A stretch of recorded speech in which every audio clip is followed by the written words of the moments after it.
欢迎来到 Nine Dragon 频道，请订阅频道，所以大家不要错过当天最热门的新闻。今天我们想向您发送以下时事通讯：王一博旧金山吃火锅引粉丝狂欢，没图没视频照样嗨，原因在这呢。夏季图文激励计划就在今年6月。一张看不清脸的机场背影照和几句模模糊糊的网友爆料，却在粉丝圈里闹出了大动静。没想到王一博旧金山吃重庆火锅这个话题会瞬间登上热搜，一些粉丝急着寻找同款火锅店的位置，而另一些则高举放大镜询问照片在哪里，视频呢？快拿出证据来！最搞笑的是，事件的主角此时可能正身处飞机上。3天前，有人看到戴着灰色帽子的王一博出现在旧金山机场，他穿着黑色羽绒服，包裹着瘦削的身形，鼓鼓的登山包里塞满了各种户外装备，就像是刚完成攀登的一位探险者。粉丝们为他晒出的红脸和消瘦的脸颊感到心疼，没想到接着因为火锅的事情引发了如此大的骚动。说起来挺有趣，这位因火锅而受到关注的哥们，早已与热辣的火锅有过不少搞笑经历。镜头捕捉到许多滑稽场景，他在吃火锅时紧紧护住自己的香菜碗，仿佛在守卫阵地。自己创造了一道黑暗料理，将花生酱、牛奶片和方便面全都倒进锅里，还乐在其中的玩弄鱼丸。最经典的一幕是被辣锅呛得泪流满面，却仍然努力对着镜头摆手势。然而红彤彤的耳朵早已揭示了他不能吃辣却又要挑战自己的窘态。不过更生动的是他和别人一起吃火锅时的样子。有一次，刘宪华笑着答应不碰他的香菜，而另一边，张艺兴被他拉扯着衣领，却笑着说咱俩关系好呢。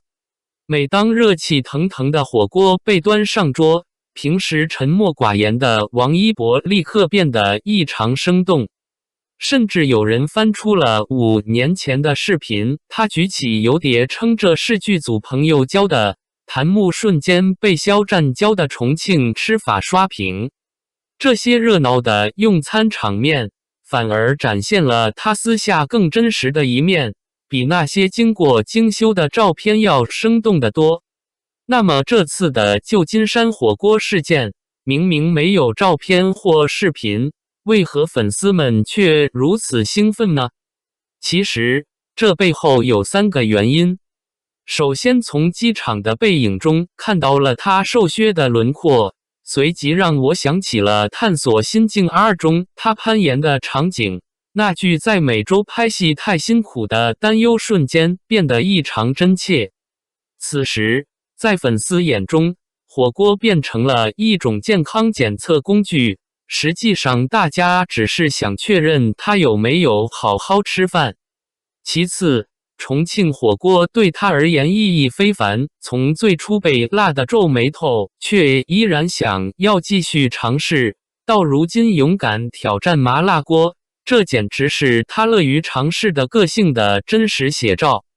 就像他登上酋长岩石轻松地说试试看一样，他那种又笨拙又爱玩的性格反差，更让人感受到温暖，比那些完美的人设更让人动容。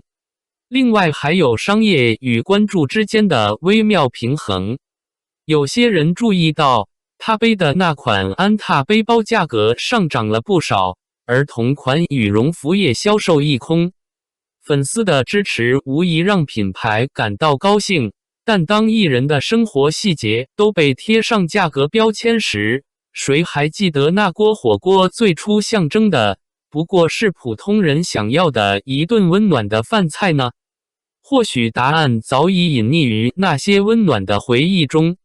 记得有一次，他在拍摄夜戏时感到胃痛，刚吃了2口就被游戏打断，弹幕里满是能不能吃完再玩的关心留言。还有一次，他专注捏鱼丸的侧脸恰好被镜头捕捉下来。这些片段为何总是让人铭记呢？大家所喜爱的从来不是完美的偶像，而是那些曾经真实存在过的笨拙与真诚。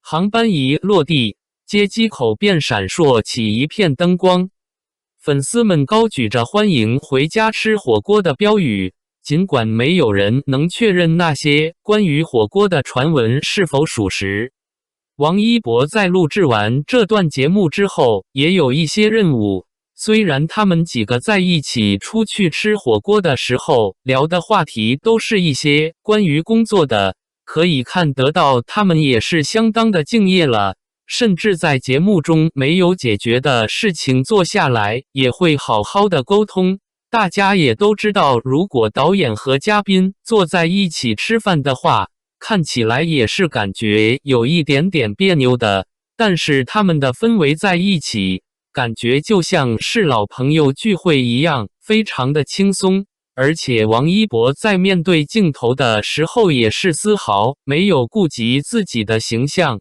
大口的吃肉。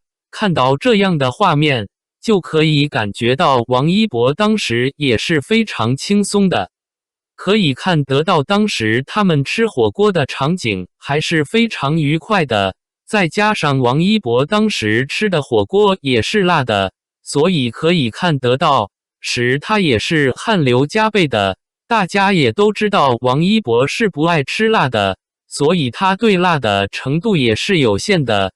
虽然在之前的时候，他在节目当中也是想要尝试着自己吃辣，而且最近看他吃东西的时候都是吃的辣的东西，可以看得到他也是为了这个节目做出了很大的让步了。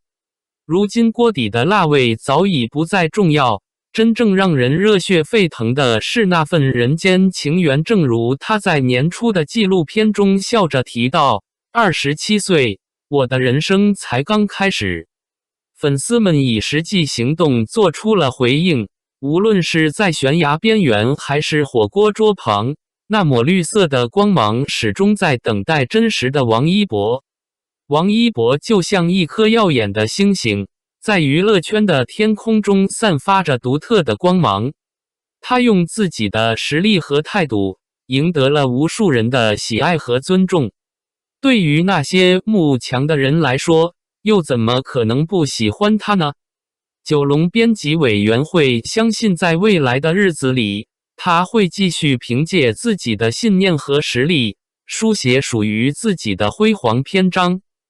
感谢您观看视频。如果您觉得本时事通讯有用，请不要忘记点赞、评论和订阅。祝您生活愉快，充满活力。再见。